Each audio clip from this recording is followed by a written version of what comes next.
Okay, I'd like to call the April meeting of the Historic Preservation Commission to order, please.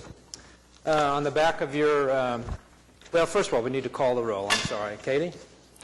Paula? Ellen Brown. Present. Heather Clemmer. Present. Neela Crank Clements. Present. Greg Eddington. Present. George Massey. Present. Mary Jo Meacham. She stepped out for a second. Jeffrey Parks. Present. Ann Zacharitz. Present. You have a quorum. So you're not Paula? This is Sharita Bryce, and she's new, not that new anymore, but she's administrative coordinator in the planning department and getting trained on some of our commissions. Oh, great. Welcome. Okay, now I'm going to go over the meeting process. It's on the back of your agenda cover page. The chairman will announce each case and ask interested parties to indicate their presence by raising their hand. Commissioners will discuss details of the case, calling on staff for details. Following the discussion, commissioners may choose to ask questions of parties present. Interested persons may speak to support or protest the application. The applicant will be entitled to one brief rebuttal. Interaction between applicant and protestants on the floor is not permitted. Persons speaking are asked to approach the center podium one at a time to introduce themselves by name and address, and please, if you would sign the sign-in sheet, and to present their position as succinctly as possible. The Commission asks each speaker to limit his or her remarks to no more than 5 minutes. Following the public hearing on an application, the Commission will take one of the following actions. 1, approve the certificate of appropriateness. 2, continue the proposal. 3, deny the proposal with prejudice, which means the application may not be resubmitted for at least 1 year unless the Commission determines that circumstances have changed. And 4, deny the proposal without prejudice, which means the applicant may reapply at any time. And then when an application has been approved and after a 10-day protest period has expired, the Historic Preservation Officer will mail the CA to the applicant. City construction permits cannot be issued until the CA has been issued. Contact CHP staff for final design review inspection or to withdraw items that will not be completed. And finally, any person aggrieved by any decision granting or denying a CA may appeal to the Oklahoma City Board of Adjustment. All appeals shall be made within 10 days of the Commission decision by filing a written notice of appeal with the clerk of the Board of Appeals. Okay, with that, let's go to item 2 from the Office of the Historic Preservation Officer. Katie? So the first item, we've been reporting this every month since January, that our June 2016 meeting will actually be on May 25th, the Wednesday prior. That's to allow the Commission and staff to attend the statewide Historic Preservation Conference. Because the meeting is earlier, the deadline is also earlier. That submittal date will be April 26th, 2016. This is going to give us a shorter than usual window to prepare for that meeting, so we're going to be really bossy about getting all of your documentation in on time. So if you're planning to apply, just keep those dates in mind. Then the cause of our early meeting, the Statewide Historic Preservation Conference, will be June 1st through 3rd in Enid. We have some resources available to assist Commission members with attending, so we'll ask you guys to all let us know in the next couple of weeks if you are planning on attending that. And we just passed some postcards down the row. We have a recent change in process for inspections of completed certificates of appropriateness. We are trying this out to help our inspections officers with some of their workload. We want folks to contact us when their CA is either complete or when they know they're not going to be completing it at all, so that we can serve as a little bit of a filter with getting those inspections finalized. So if people can just contact staff, and we'll go from there with that process. Last night we had our first public meeting to kick off Preserve OKC, the development of a citywide preservation plan. The meeting's already occurred, but we still have an online survey that we would love for everybody to take if you are interested in providing your input. And there will be more information to come on that process. That's all I have. Okay, thank you, Katie. Okay, on to item 3, acceptance of the minutes of the previous meeting. Any comments on the minutes?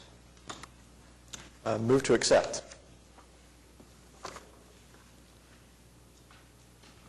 I wasn't here, so I'm not going to Okay. second that one. I move to accept. Okay, it's been moved by Jeff Park, and seconded by George Massey. All in favor? Aye. Opposed? Okay, the minutes are accepted. And then our item 4, code enforcement report. There he is.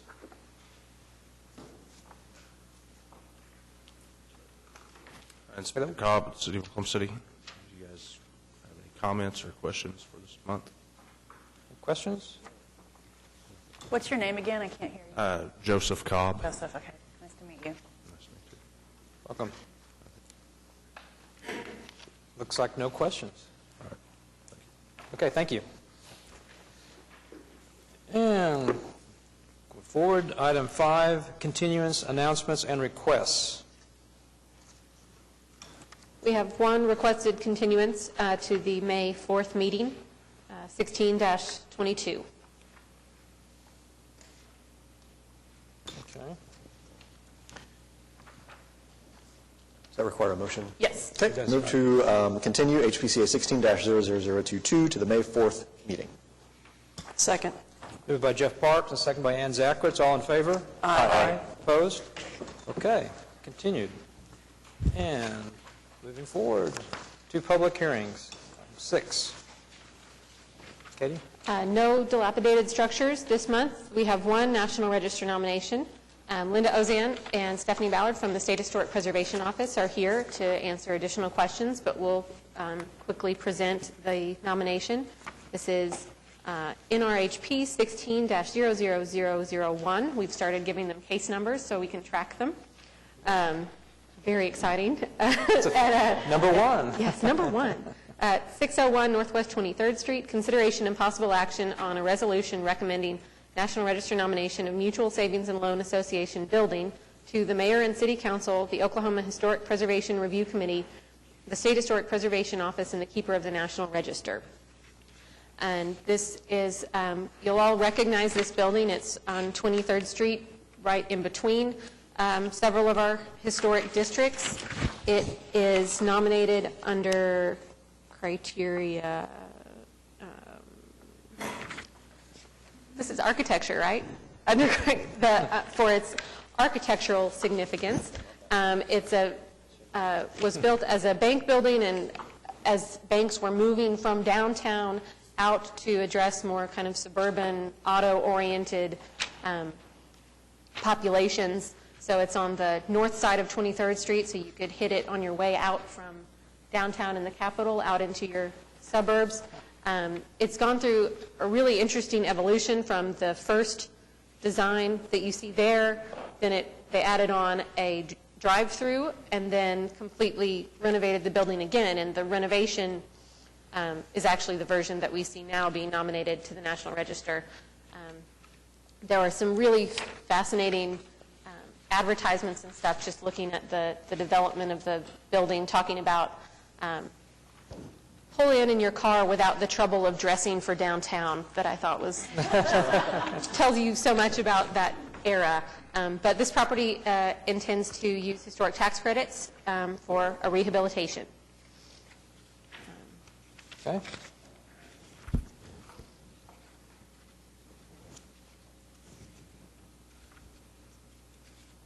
Do we know what they're going to use the building for once it's rehabbed? It's multi-use. Okay. My understanding is that there's going to be some offices and restaurant. And I should mention, we do have a Part 1 approved on this as well, so it's been submitted to Park Service. And if you haven't been in it, and I don't know if you can or not, but you can still see the drive-through in the floor in the far west section of it. We need you to state your name for the Oh, record. sorry, Linda Yeah, I'm just Ozan. Sorry, I just got into answering your questions. Yeah.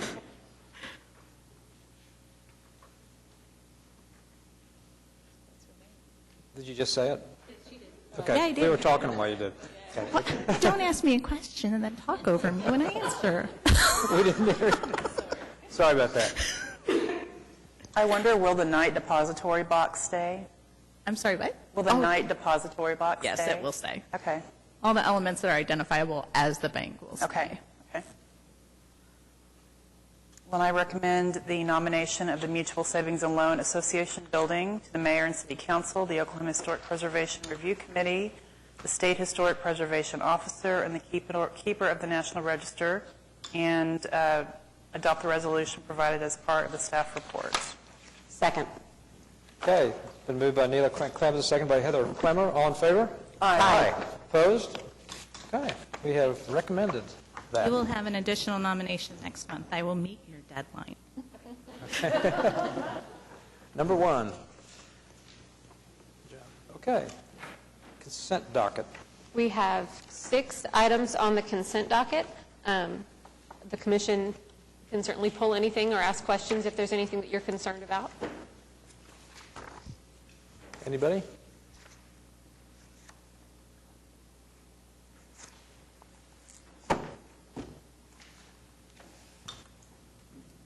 Okay. Move to approve all items on the consent docket. Second. Who seconded? We both did.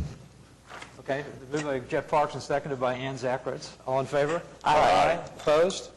Okay, consent docket is approved. Moving along. So if your item was on that first list of C consent docket cases, items 1 through 6, then you are approved and you're free to go.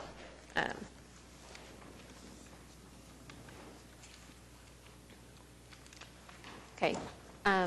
Cases for individual consideration. Item 1, HPCA 15-00170 at 201 Northwest 31st Street, Edgemere Park, Ward 2. Consideration and possible action on application of Tyler Chastain for certificate of appropriateness to 1, replace front door and jamb elective. And Okay. this has been continued twice now, and they haven't submitted any additional information or really responded to those requests. So staff has recommended denial because we're out of continuances. Applicant present? Nope. Okay. So no response.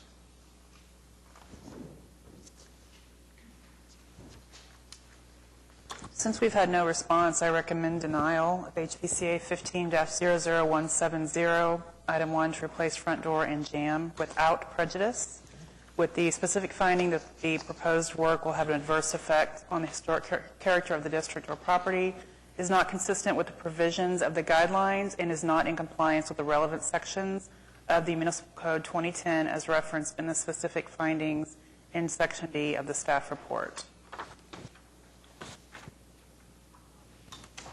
Second.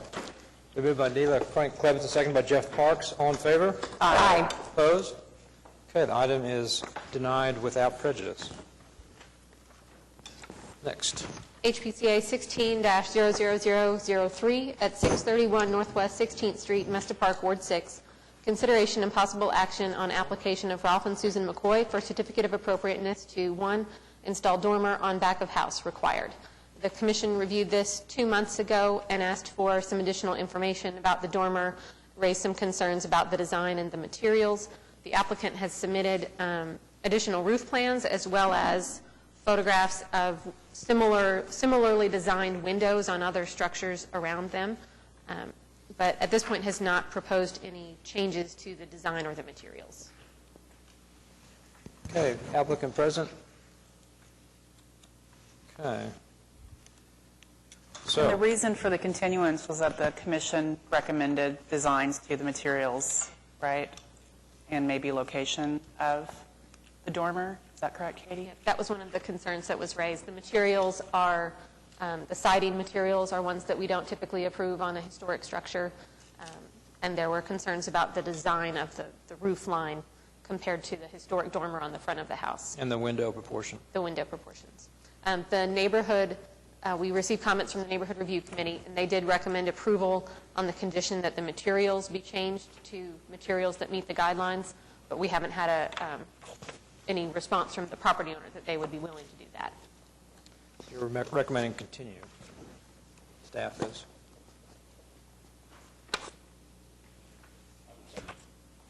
I would certainly defer to our architects on the commission, but it doesn't seem of an appropriate size to me, The overall size? size and shape of it, and where it's placed at all. So they've had one continuance. This would be the second to give them time to come back with an alternate Right. on materials and design. Then I would recommend we continue HPCA 16-00003, Item 1, to give the applicant time to provide that additional information. Maybe a 2-month? Yeah. So 2 months is actually going to be May 25th, because that's our weird June meeting. But I think that the longer time frame would be better. The 2 months? Yep. Okay, so to the May 25th meeting. Is there a second? Second. Been moved by Neil Crank Clements and seconded by Ann Zakowicz. All in favor? Aye. Opposed? Nay. Okay, item is continued. You threw me, George. What? HPCA 16-00028 at 625 Northwest 19th Street, Mesta Park, Ward 6. Consideration and possible action on application of Floyd Simon for certificate of appropriateness to 1, construct previously approved garage elective, and 2, install driveway gate elective. The driveway gate is something that we can administratively approve. We just included it all in one. The garage was approved under a previous CA that has expired. It was approved in 2014, and because the CA had expired, they had to submit a new application to propose the same structure again, but nothing about it has changed from the previous proposal. So it falls under our new garage guidelines. Is the applicant present?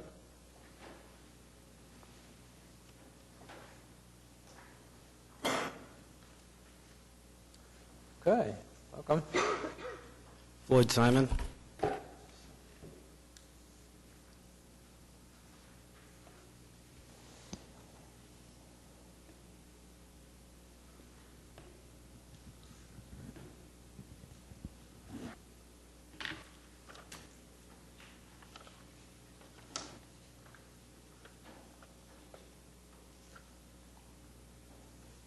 Any questions for applicant? So this property was historically a duplex, is that right? A two-family occupant Yes, building? we're just resubmitting this same application to construct the original garage that was approved last year, or 2014. Katie, is there anything different than the original submission? There's nothing different from what was submitted before. The only difference would be that the guidelines were revised between their initial submittal and now. So we have more specific language about the size of garages.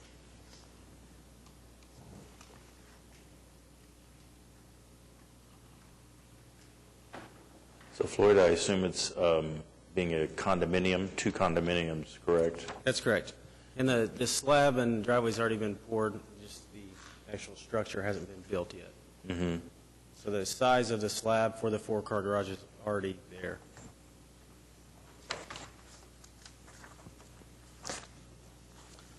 Well, so Katie, I guess I was just a little confused on the date because I thought that the guidelines had been changed before I got here.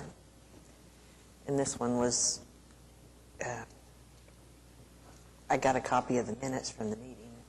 I was at the meeting.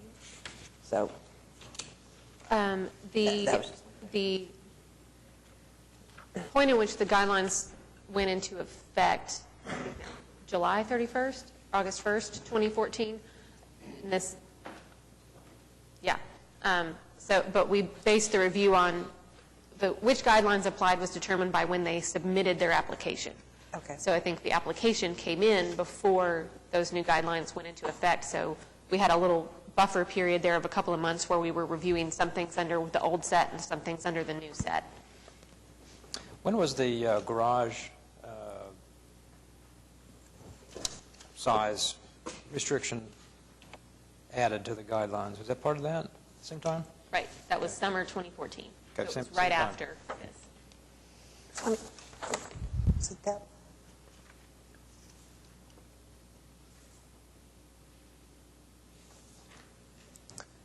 I mean, we have approved it, is that correct? We approved it the first time. Yep, it was approved before, and we inserted the specific findings from that initial approval in your staff report on page 5. And we did address the size at that time as well. We just didn't have the square foot limitations that we do now.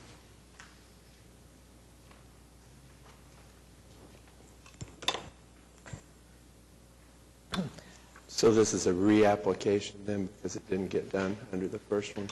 Right. It expired without, if they'd come in and requested an extension prior to it expiring, we could potentially have done that and they would be able to move forward with that same CA number and the same previously approved project. But because it had expired before they came in, they had to submit an entirely new CA. So the previous approval is not really relevant then, it seems like to me? Do you agree with that? We include that as a reference because it was a fairly recent, relatively recent approval as opposed to someone that comes in and says, well, I got a CA for this 15 years ago. So it's something that, many people that are on the commission now were on the commission then. We reviewed it under the, similar process to how we review them now, but it doesn't have any official bearing. It seems to me that if the submittal date's controlled, then the submittal date of February 18th of 2016 is the date we need to use, and the current garage guidelines are in place at that time. The neighborhood also mentioned the green guidelines in regards to the concrete pad. I'm a little bit confused in the drawings that we have from the original. It typed in says permeable paver, but then was written in maybe concrete to match existing. So did we approve all of that concrete? Where is it? What page is that? It says, it doesn't on page say 8 of maybe, 22. it says maybe. Page what? 8 of 22. 8? I don't think it says maybe concrete, I think it says may be concrete. I believe the original drawing had the pavers, and then I don't know if that was a surface that the city was going to allow people to drive across, so we switched it to the, we wanted to do either or just in case that happened. And so. Okay. We have kind of an odd situation where the guidelines encourage using permeable materials for things like driveways, but the city will cite you for parking on permeable materials that don't meet certain standards. So it's something that in the long term we would like to encourage more environmentally friendly permeable materials, but depending on how it's being used and if you're truly parking vehicles on it, you might get a ticket for parking. So I think that initially they had wanted to use the permeable surface, but we included the option to use just the concrete that met the standard guidelines. So yes, the concrete, the paving was approved by the commission as well. Would it be approved now under green guidelines looking at the percentage of green space on the property? I don't believe any of those guidelines have changed since this was approved. Okay.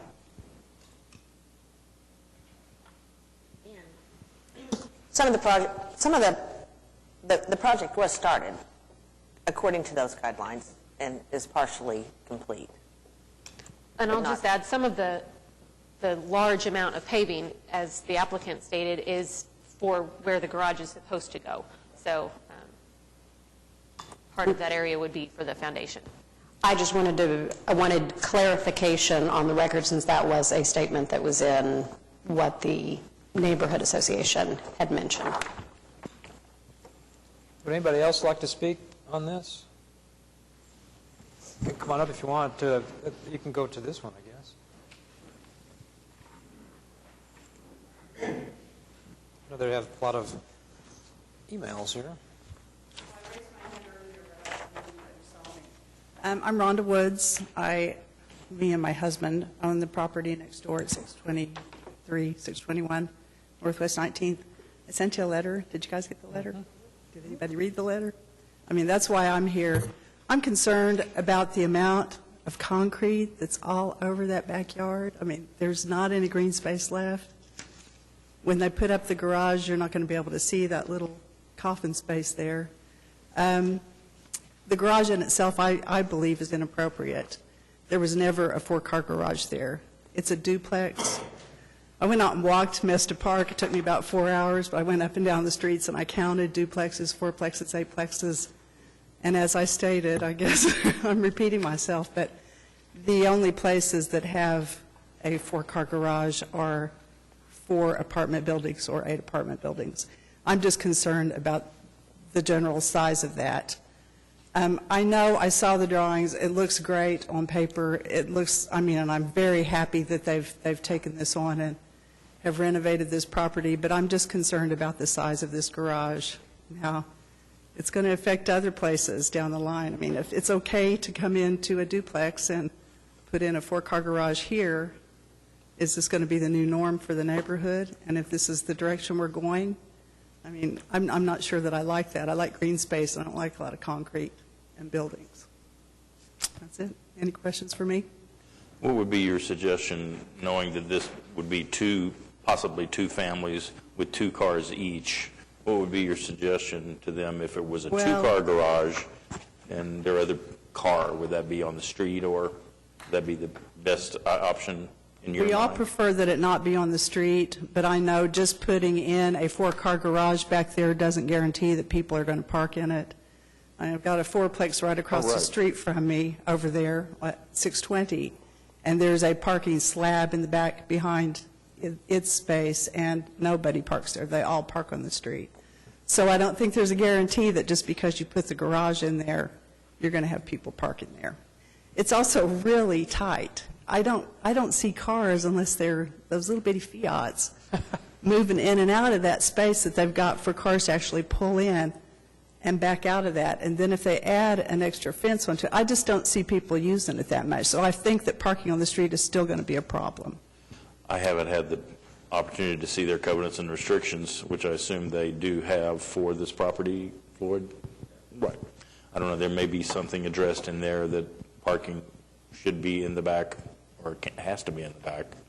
I don't know, I haven't seen them, but maybe they would address it that way. Well, if that's a restriction, I wish we could enforce that and make people park behind, because the street is really crowded all the time. Well, that would be a city issue. I'm just saying, because this is condominiums, they might have the option of making that a little bit more stringent to not park on the street. Well, this is the only condominium in Mesta Park. I don't think they made condominiums I think it's the in first 1900. one in historic, to my knowledge. Yeah, I don't think condominiums are historic, period, but that's just my opinion.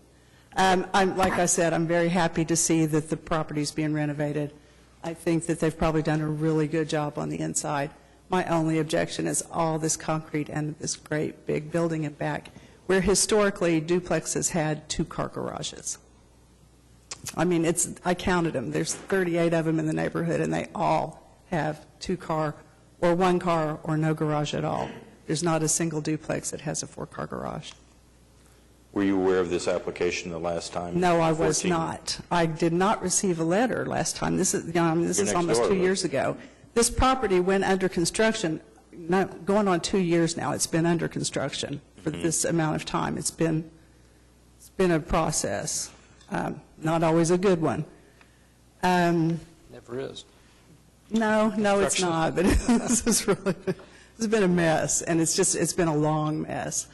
If you have any more questions, I just wanted to say this. I really don't like this happening in the neighborhood. I'm just afraid that there's going to be a lot of other people that say, hey, well, they've got a 4-car garage, maybe I should have one too. And if you give it to them, don't you have to give it to everybody? I think a lot of people assume that, but we look at each property by itself. There's not a precedent-setting issue. I think there's a lot of concern and misinformation in regards to that. But I do hear what you're saying. My question to Katie, what is 5% of this lot? Do you know? Off the top of my head, I do not know. It's there. It says 375. It does. Okay. Yep. Yeah, it's a pretty standard-sized lot for the neighborhood. Okay. Well, I'm kind of stuck on the fact that we have to review this application based on the new guidelines that say 450 square feet or 5% of lot coverage, whichever is greater. So it seems to me, based on the guidelines, kind of black and white, we're at 450 square feet. I agree with that. Does anyone recall any of the discussion on this one when we had this application before? I can't.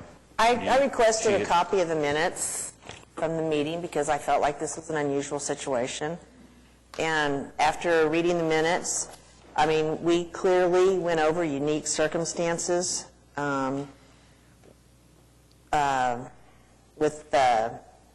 one was that a multi-car garage has been determined to be appropriate for the use of this property. I'm thinking, I want to make sure I'm reading off the same thing.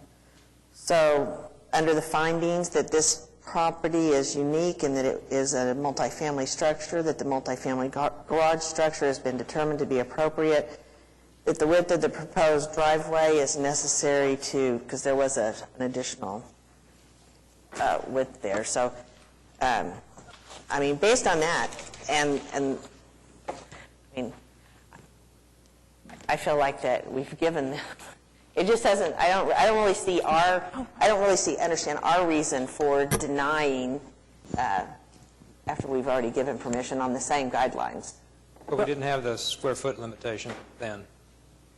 That changed. If I may, the CA that was approved expired in 2015, and if the submittal date controls, then we need to use the guidelines that are in place when this was resubmitted in February 2016. Okay. I would also say that I think that we have there's another, that we are going to see in the future other garages, and it's my understanding, or what I have seen staff submitting now, instead of saying 450, we are saying the 5%. So I feel like now we're making another change. So I don't think that we can just stick to the 450 because it sounds like that we're going to start allowing more than 450. So I would say that that is not a unique circumstance to deny this particular project. So the 5% is in the regs 4.4.6. I'm sorry? The 5% of the lot size, whichever is greater, is in the regs. It's 4.4.6. We've talked about, so the guidelines allow it to be 450 square feet or 5% of the lot, whichever of the two is larger. So those two have always been there, but almost always 450 is the larger of the two, so the 5% doesn't come up very often. The last line of that guideline also talks about other factors that may be considered, such as visibility, such as size of historic garages, size of surrounding historic garages, et cetera. So we've, in recent meetings and workshops, talked about how to better kind of interpret that final line of the guideline on size and how to apply that in a way that's fair without creating a slippery slope of allowing and approving anything and everything. I just have one other thing that hasn't been mentioned. The 4.4.5 that you have in your report says that construction of a replacement shall approximate the original and all these things. And then later on in the report, it says that the original appears to have been a two-car garage. So to me, that's a pretty significant change, and that is a actual shall standard. I read that, but we also, I mean, we break that rule all the time also. We go from a one-car garage to a two-car garage. We go from a two-car garage to a two-story garage. If there's other two-story garages, I mean, it's a difficult one because we just, every one we do, it seems like that we do different. We have to look at all of them at the same time. Right. But I feel like that we gave unique circumstances last time, and we have the same ones. And it's still a multifamily property with a garage that fits that. And it's also, when you think of a garage that size, it's also very minimally designed for a garage that size. You know, the massing of it is very small. Right. That's what we discussed at the first meeting. To me, the biggest Yep. unique circumstance, in a way, is the fact that our guidelines are really designed for single-family residences, I think. When you get to multifamily, more cars, you know, more people, or, you know, two quadplex, that really is a different thing. So Do you really think they're designed for single family? I think the guidelines, I mean, the whole commission, we mainly review single-family projects. So But it doesn't state anywhere in the guidelines that it applies only to single family. It doesn't, I know, but structures. But that's what we basically review, I think. Well, even when we discussed, you know, have rediscussed in workshops on garages, we never mentioned that we could have an exception for a multifamily. Right. Staff has had lots of conversations with residents about a property in the neighborhood that's a vacant lot that was apartments but has a remaining 4-car garage behind that apartment building.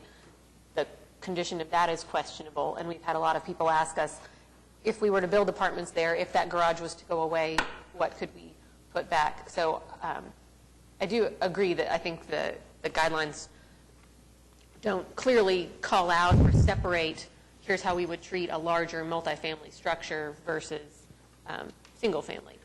That's not to say that they don't apply to multifamily just as well as they apply to single family, but it is something that's not broken out as a separate issue.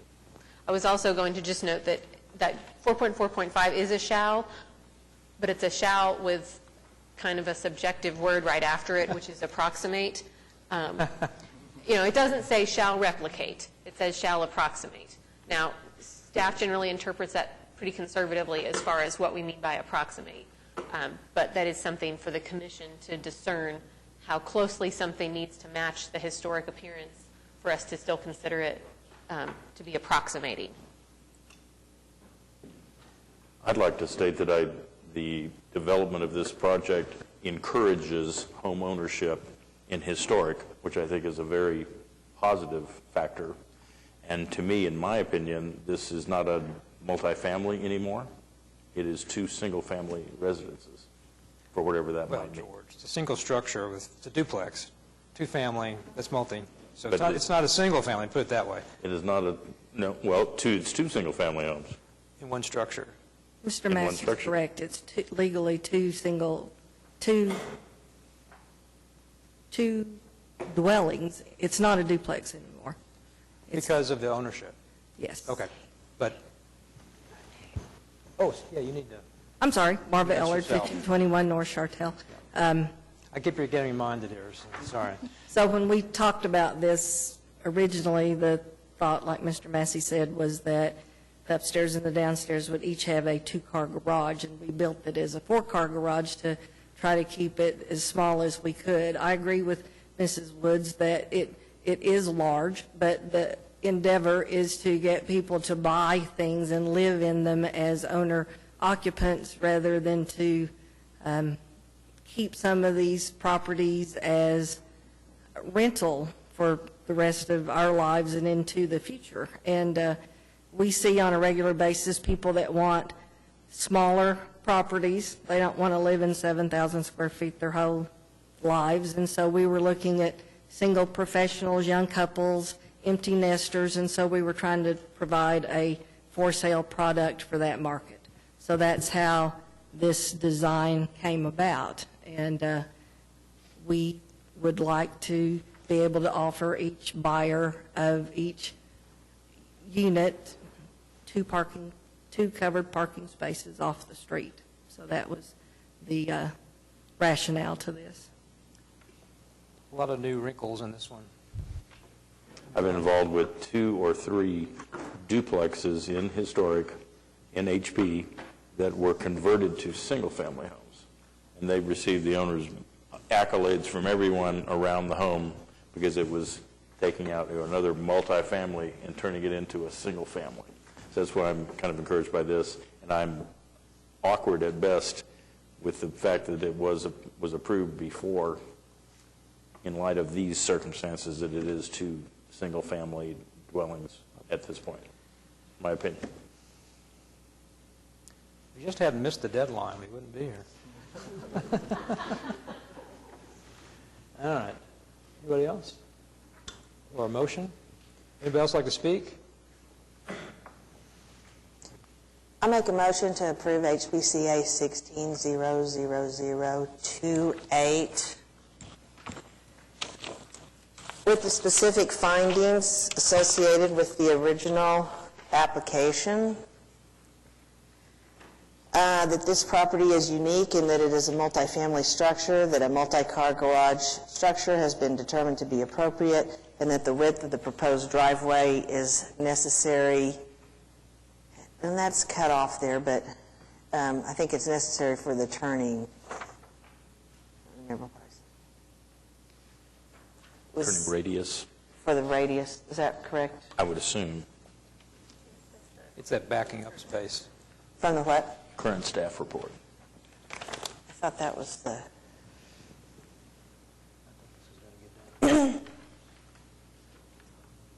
We can note... Oh, let me read those again.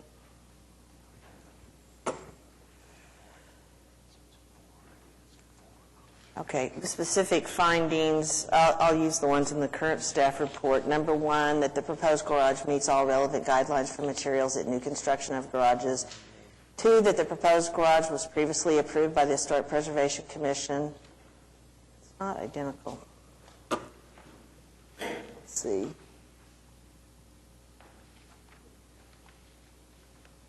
That larger than average garages are present at some multifamily structures in the district and surrounding blocks. But I'm going to add then from the previous that the property is unique and that it is a multifamily structure, and I think that covers it. Did you mention the ownership, the condominium? That seems to be a new wrinkle, too. Did you mention it? I don't know if I can say that based on the guidelines. Maybe I don't know, Katie. I don't know that whether it's owner-occupied or a rental is really relevant. The commission's concern. Yeah, I understand that that affects how people think about the structure and think about getting cars off the street, but I don't know that that's a reason to approve I am in deny a agreement in project. that there, with Katie, the one that she mentioned, that there is that 4 cars, the lot, that there is an empty lot with a 4-car garage behind it where the structure in front has been removed, and it's within several blocks of this particular structure. It's my motion. Second. Okay, it's moved by Joe Meacham and seconded by George Massey. All in favor? Aye. Opposed? Nay. Count. It's 3 nays. And what? Okay.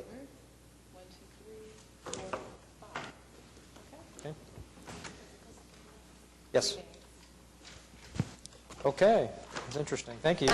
Did we specify that that was just for the garage? There was also a driveway gate on there. Sorry. I'm sorry, I thought staff, Oh, the you said drive. staff could approve that. We can do that administratively. We just, that's Okay, fine. do you want me to include it? Yeah, if we can do it real quick, then we'll make it all part of one document. Okay, and include approval of item 2. 2. The gate for the garageway. Okay, so the garage has been approved. The gate. What? Oh, we have to vote on that? I thought we were That going was a to... gate motion. Okay. So, motion to approve the gate by Joe Meacham, second by George. George Massey, all in favor? Aye. Opposed? Okay, the gate's been approved. Thank you. HPCA 16-00032 at 105 Northwest 21st Street, Heritage Hills East, Ward 6. Consideration and possible action on application of Stephen Miller of Edward Allen Properties, LLC, for a certificate of appropriateness to 1, split lot required for driveway installation, and 2, installed driveway elective. Rita, I'm going to make you speak. The next application is for the mirror image of this one. It's 2 properties that are splitting their lot to install shared driveways. Is it okay if we kind of discuss both at the same time and then take a separate motion? You can have the first one, have your discussion about the first one, and then when you announce the second one, remember the things that you talked about in the first one. You're asking a lot. But they're separate items, and so you can't combine them. I'll turn my mic back off. Okay, you want to announce the first one, or? So, okay, I just announced the first one. Okay. Is the applicant present? There he is. Before we hear from the applicant, I have a question, Katie. I see that the existing legals, one's at 63 feet by 99, one is 42 by 94, proposed is 53 by 94 on both of them. How does this correspond to surrounding properties? It's an oddly shaped property no matter how this plays out, because there was a house built at the back of the lot. Okay. And so that portion running east to west has since been separated off. That's why there's no backyard. There's not really a space for a garage or anything. So no matter what, the proportions of these lots are not typical. But the width of it would be more typical The for proposed the width would surrounding. be closer to surrounding. Yep. Okay, thank you. So what is there is a minimum lot size. What is it? Let's see it in here. Well, there's already structures on it. I think the minimum lot size only comes into play when you're proposing to build. Oh, okay. Does So, that sound just right? curious. These houses exist now, correct? Right. That we're saying? Okay. So the city minimum lot size doesn't apply, Rita? I don't think it, yeah, I don't think it I think it probably applies meets in it. this case. These being existing structures, you're not tearing them down and rebuilding them, so they're just reconfiguring it for the driveway part. Well, I understand, but the reason why they have minimum lot sizes is to have, so you can have open space and other things for single-family residences. So, I'm just curious. The typical lot size on this block is 50 feet. Is what? 50, In width? 50 feet, In width? yes. I'm talking about square feet. So that's okay. I'm sure if you're able to do it, the city's looked at it. Yeah, So we are not the final stop for a lot split, so Yeah. It's just- there's but a minimum I square believe footage. the applicant has Probably. talked to everyone I he can't needed remember. to talk to make sure that this was going to be allowed. Well, with the proposed 53 by 94, it's larger than one of them is existing, the 42 by 94. The 53 by 94 just puts it a tad under 5,000. So we're actually making that one larger if we were to approve. Like I said, it's really not our concern there. It's Yeah. the city zoning. I'm just curious if anybody knew. So, okay. Anybody have questions for the applicant? How did this come about with the person next door? I'm sorry? How did this come about with the person next door? Discussions between you both, or, Well, we own both the houses, okay? Okay, I didn't realize. and so it's not going to be a problem with us. You get along with each other. We get along with That's so good. Unless you're schizophrenic. And currently, both houses share the same driveway there that's in the photo? Yes, they Okay. do now, but as it is now, excuse me, the property line runs about a foot away from the house on the west. Okay. And so the house on the west really has no right to that. So they would have to have a driveway. cross-access agreement, and you're trying to avoid that? Yes, ma'am. Okay, thank you. If I might make a suggestion, I've had an opportunity in Mesta Park on the same exact situation. To my knowledge, there's no alley behind this area, right? That's correct, there's not. Problems can arise if you don't own both of these in the future, that either of those parties may not get along so well. And I've seen it get kind of unfortunate in this situation on Mesta Park on 19th Street, not far from this last one we were discussing. And some kind of driveway agreement or something might be called for. I have one written. Great minds think alike. Well, it was Angela's idea, so. All great Well, we minds. know Angela has a great Very good idea. I mean, it was really kind of unfortunate in this other situation, so congratulations. Thank you. I make a motion to approve HPCA 16-00032 with the specific findings noted by staff. Second. And does that include the unique circumstance? If there is none, is there? With the unique circumstance that the property orientation appears to be unique to intersections of numbered streets and high-intensity streets where it appears that higher density was employed on the larger unsplit sections of property. Okay. It's been moved by Joe Meacham, second by Ann Zacharitz. All in favor? Aye. Opposed? Okay, item 4 has been approved.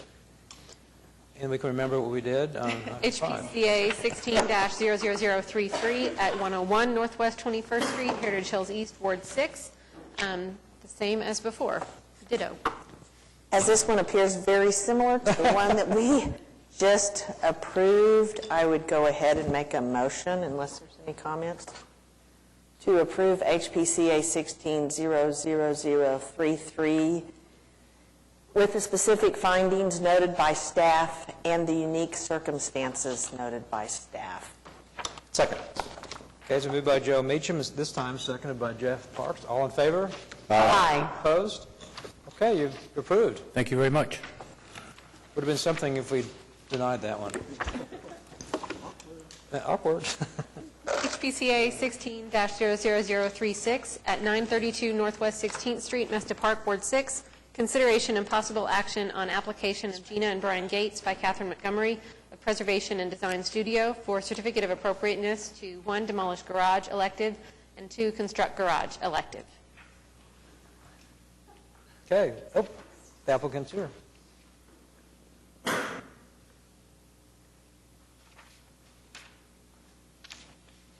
All right. Any comments or questions?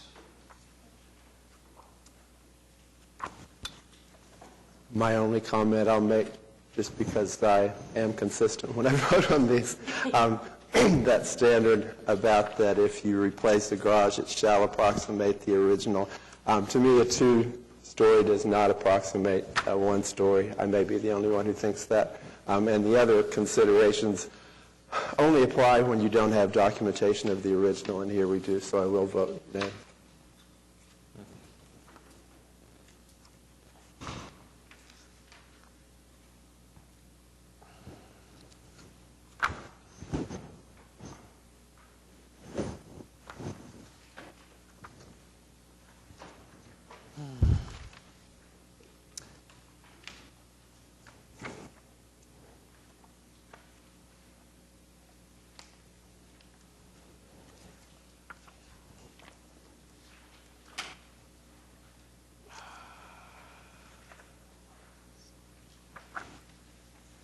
We should just get rid of cars. We wouldn't have to have garages. Well, so Katie, staff suggests to approve. Would you like to just discuss that? How did you all arrive at that?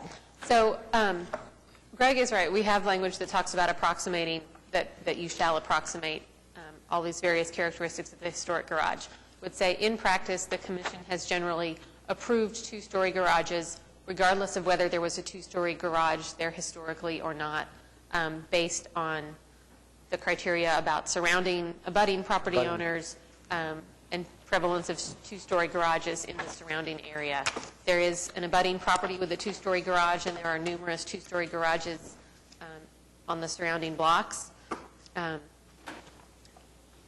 Other than the change in height, which granted is not an insignificant change, we felt like other characteristics of the garage were in keeping with the historic garage. And so we recommended approval. And I certainly understand the concerns about the way that, about that language and about that guideline, but we felt like this was fairly consistent with previous staff recommendations and previous actions by the commission. So where's the abutting property? Behind it, you're saying? Yep, the backyards touch.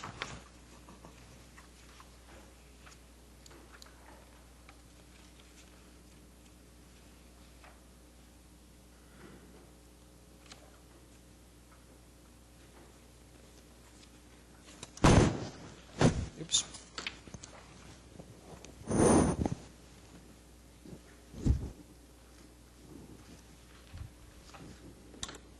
Are we looking at the one that is the abutting one? Is that the one with the red roof, Catherine? The one with the what? Red roof, is that the neighboring two-story? It has a flat roof. The white one that kind of angles away from it? What page are you on? We're looking at the vicinity map on page 5. Or 29 of 60, or I'm not really sure. 5, oh, also 9? It has a white roof. Okay, thank you.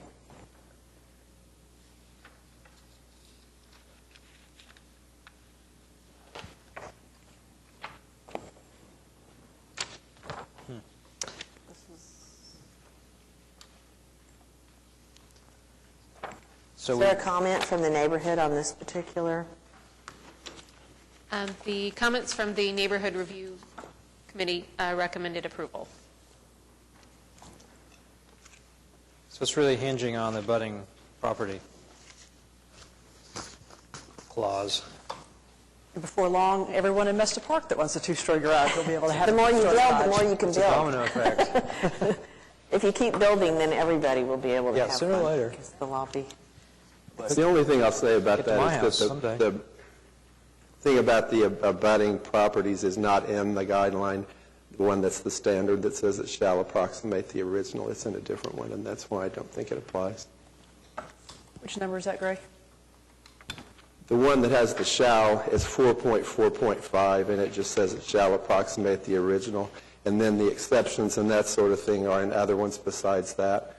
And the ones about the 4.411 and 12, those are about if you don't have documentation of the original. So to me, I'm hung up on 4.4.5. Thanks.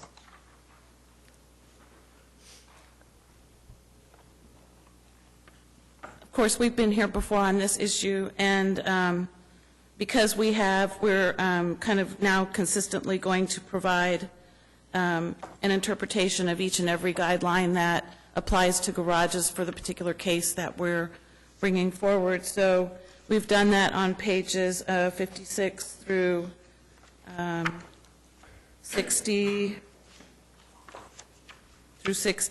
where we've taken each and every guideline that pertains to a garage, and we've written out the full text of the standard or guideline and underlined whether they're, permissive language or directive language, and then we've also written a little justification statement, if you will, in the third column. So we've gone through the whole thing, and we think that the design that's been proposed is quite appropriate for the particular property. I would also like to draw your attention to pages 38, 39, 40, 41, and even 42, where these are historical documents about not just this specific neighborhood and plat, which is represented on page 41, but the photograph on page 42 is exactly this property. And you can see from that photograph that there has been no development at the time that these buildings were originally built behind the houses. So, just an interesting piece of history that isn't available in the Sanborn maps, because the Sanborn maps, there's that big gap between 1906 and 1922. So based on that, again, we thought that this was a great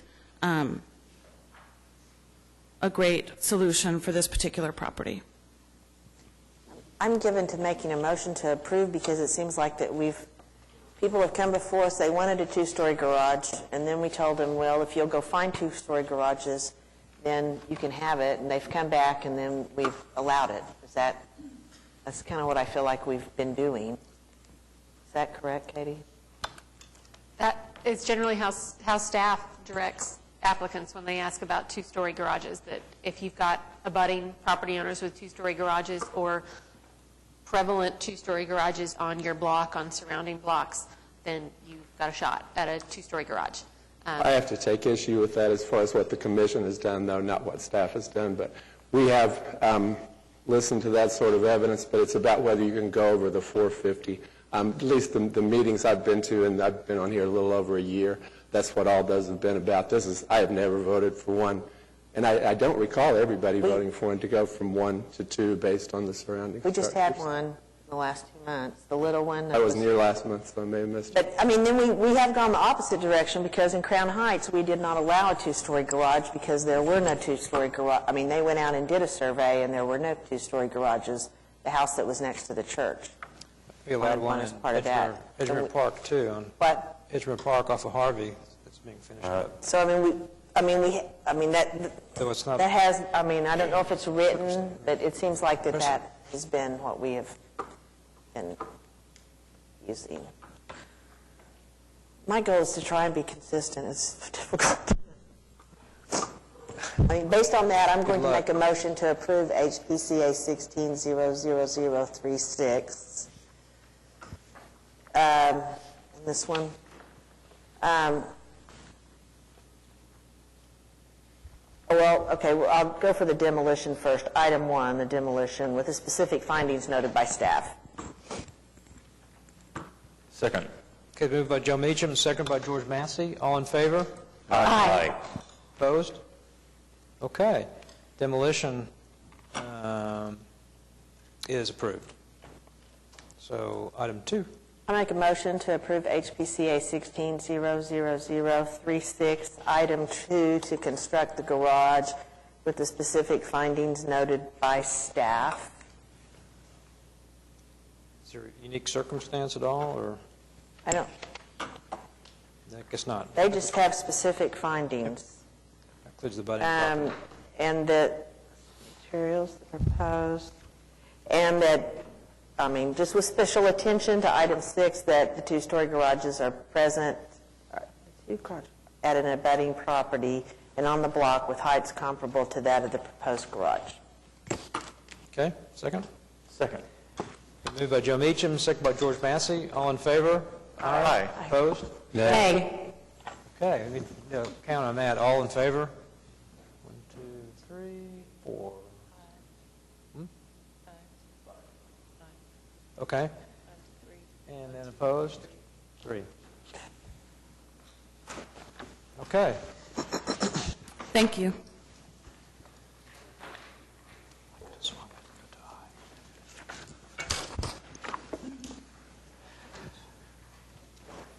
Okay. No more garages for a while, okay? On to 7, other business. 2016 Certified Local Government Application. Each year, because the City of Oklahoma City is a certified local government in partnership with the State Historic Preservation Office, we are allocated some funding from the National Park Service that SHPO distributes through all of the cities that participate in that program. So about this time, we have to submit an application telling them how we would like to use our money to further historic preservation efforts in the City of Oklahoma City. So we've proposed, we did something this year that we haven't done in the past, which was to propose more projects than we think we might actually do. And that is because we frequently end up getting a change to our budget midstream, either because another community doesn't use all of their funding or because something comes in under what we estimated. And this way we have some kind of backup projects to pull from without having to go through amending our grant contract with SHPO and the National Park Service and City Council, and moves things a little quicker.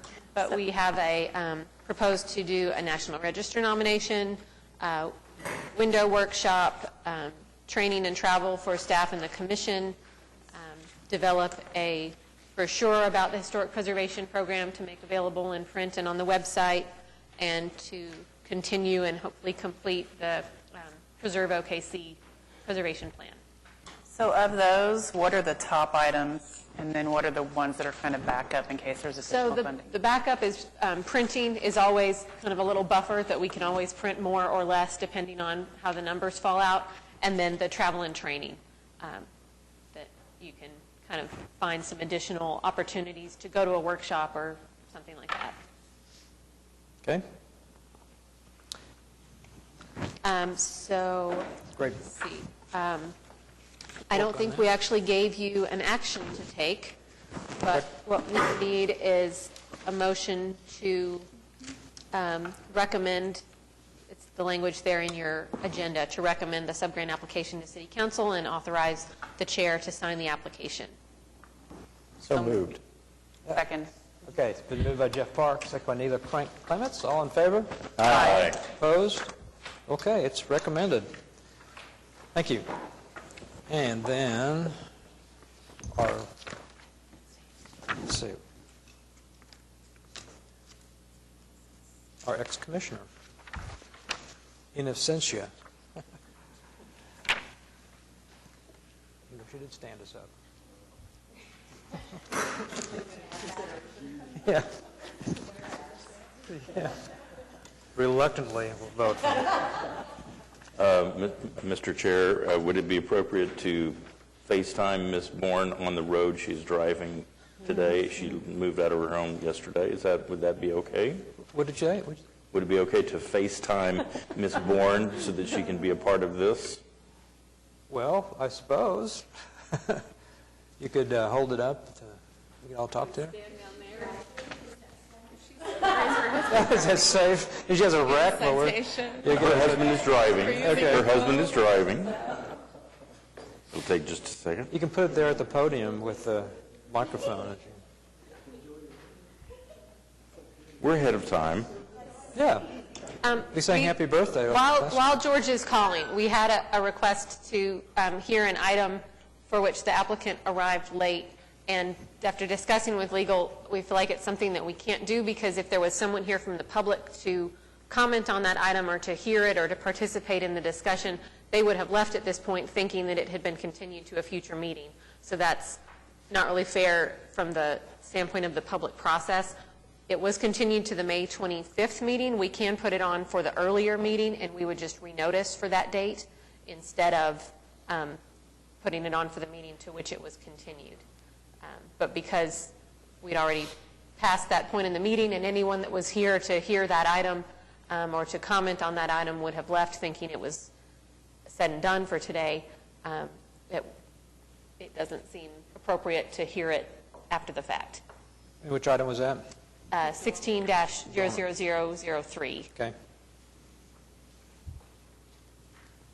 I have a question. I have the choice of both numbers. Do I do the FaceTime first and then the number that we're calling? Is that the right procedure? You just push FaceTime. There's two numbers, so I want that number, but I'm going to FaceTime.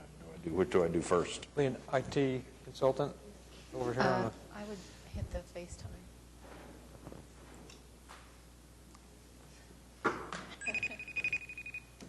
It looks like our public is leaving. What do I do to get it so she can see it? Press that. Was that his project? Oh, okay. Sharita? Wait till she answers. Let's see if she gets it.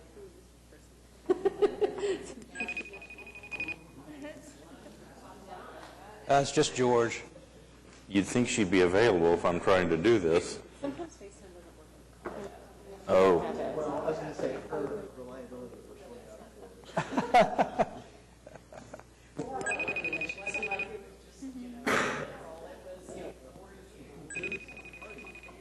This is the first, isn't it? Yeah, I think it is.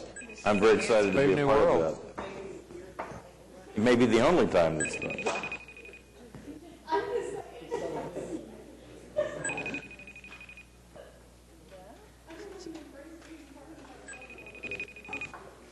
Well, we tried, George, just like I tried. She may be stopped. Okay, Thanks anyway. Well, we will. Good try. Let's go ahead. Read her resolution quickly, and then we have lines for everyone on the commission to sign it, so we'll pass that around. We have a prettier version printed out. A resolution of the Historic Preservation Commission of the City of Oklahoma City acknowledging Jennifer Bourne for 3 years of honorable service on the Historic Preservation Commission. Whereas Jennifer Bourne has nobly served the citizens of this community as a commissioner of the Historic Preservation Commission from July 30th, 2013 to March 2nd, 2016, and whereas Jennifer Bourne graciously served as a citizen member of the Historic Preservation Commission, and whereas Jennifer Bourne's fulfillment of her responsibilities was achieved with a sincere dedication to the well-being of the community, and whereas Jennifer Bourne brought her experience as an architect, analytical skills, passion for upholding fair and consistent interpretation of the guidelines, and insightful consideration of the facts to her decision-making, and whereas Jennifer Bourne demonstrated her enthusiasm for historic preservation in Oklahoma City by participating in preservation-related activities beyond her service on the Historic Preservation Commission, now therefore be it resolved that the Historic Preservation Commission hereby commends Jennifer Bourne for her years of service on the City of Oklahoma City Historic Preservation Commission. Adopted by the City of Oklahoma City Historic Preservation Commission the 6th day of April 2016. Okay. So we need a motion to adopt the resolution. So moved. Okay. Second? Moved by Neil Crank Clevens, second by Ann Zackwitz. All in favor? Aye. Opposed? Okay, we've adopted Jennifer's resolution. Good job, Jennifer. The denial wouldn't have been good on It would not FaceTime. be It was good. probably better that we didn't. Yeah, we don't hold grudges. Okay, and then... Yes, our final item is election of chair and vice chair that we do annually. There's no requirement that it has to change annually, but we reappoint each year. Is there anybody that really wants to do this? I move that we nominate Alan Brown to remain as Historic Preservation Commission Chair. Do I have to do these separately? I was going to say second. I guess I can take a motion, call a motion on that? I can do that, okay. All right, it's been moved by Neil Crank. No, your vice should do it, and you guys can switch. Okay, I defer to the vice chair. Who will carry this item? Oh, very good. To the chair. All right, we have a motion. Who made the second? Okay, we have a motion from Neil Crank Clements and a second from Heather Clemmer. All in favor, please say aye. Aye. Opposed? I move that we nominate Jeffrey Parks to remain as Vice Chair of the Historic Preservation. Switch. You got a second? Second. Okay, so moved by Neil Crank Clements and second by Ann Zackwitz. Well, died for lack of a second. All in favor? Aye. Opposed? Okay, you've been elected as vice And I will chair. abstain from that vote, but yes, Yeah. great. And Jeff abstained. This is so complicated. Okay, communications and reports, item 8. Lots of administrative approvals. We're happy to answer questions on those. Maybe not right now, so we won't remember. But feel free to contact us at any time about one that you're concerned about. One item withdrawn.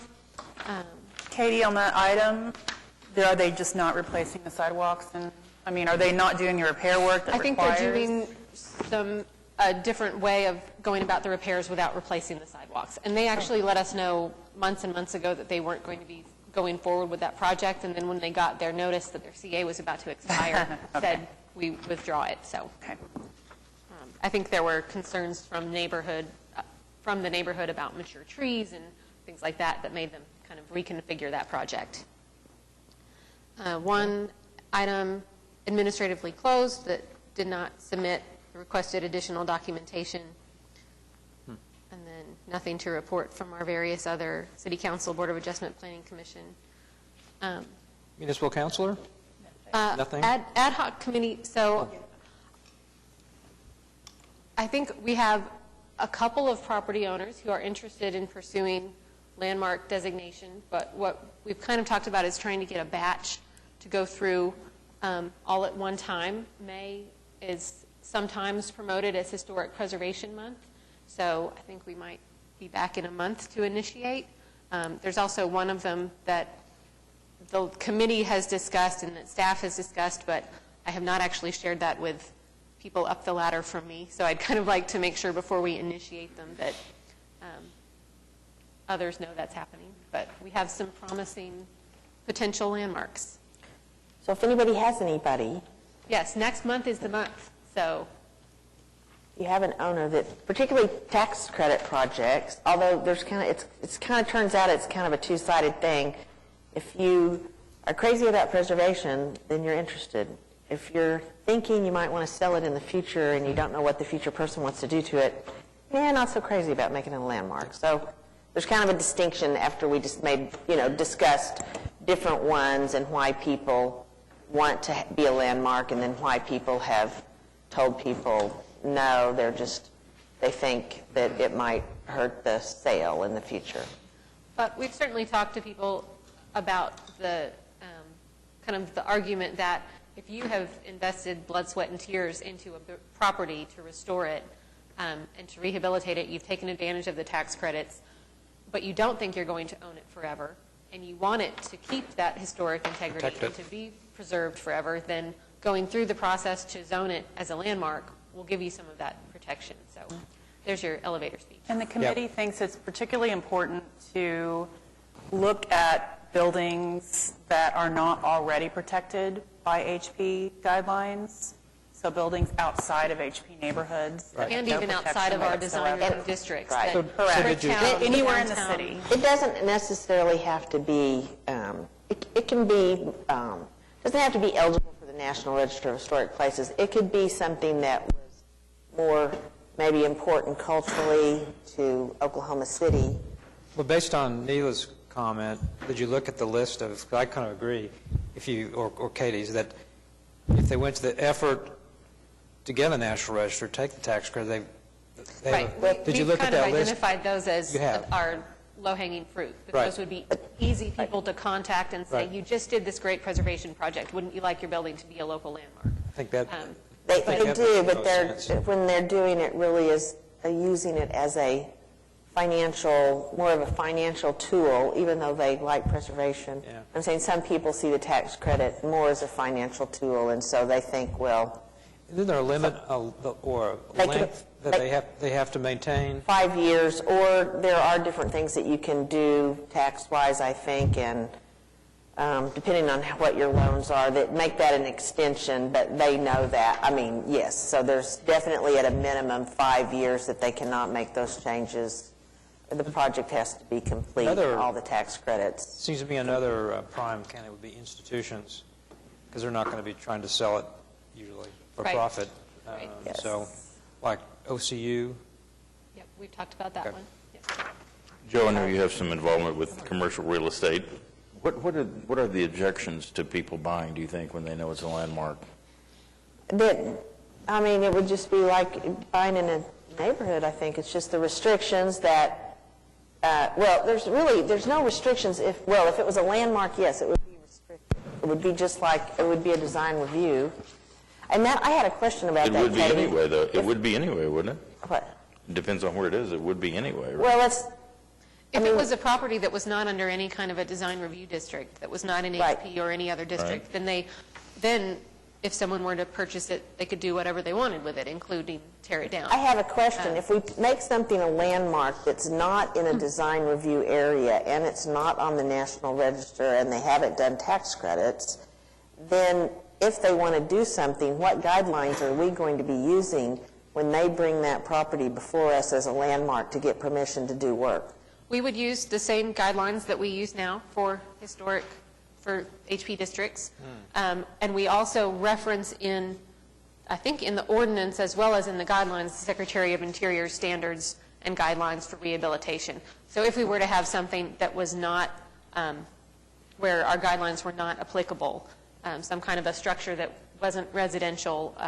I guess that's what I'm saying. If we let's say that we include 15 large, commercial properties, then it would seem like that we would have to maybe go back and write an additional chapter in the guidelines to apply to maybe exceptions or general rules for things that are not in residential neighborhoods or... Yeah, I think as we move forward with this, and if we see that we're adding additional historic landmarks that the guidelines don't give us enough to go on, we could certainly look at adopting something else. The city already has building conservation and rehabilitation guidelines for the other design review districts that are preservation-oriented, and so that may be something that we could very easily just kind of adopt as additional policy. Yeah. I mean, tax credit projects are kind of taken care of, but so if you're asking somebody that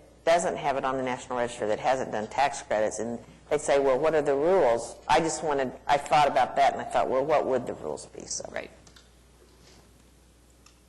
Okay. Interesting discussion. And now we're down to, already called municipal councilor. Next meeting date is next regular scheduled meeting for the Historic Preservation Commission is Wednesday, May 4th at 2 p.m. right here. New applications were due yesterday, April 5th. New information on projects continued from today's meeting to the upcoming meeting must be submitted to staff by 4 p.m. Tuesday, April 12th. The next regular scheduled workshop for the Historic Preservation Commission is Wednesday, June 8th from 11:30 p.m. to 1:30 p.m. at 420 West Main, Suite 900. Items from commissioners? Any citizens left? Nope. So we're adjourned. Move it along.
Well, no doubt.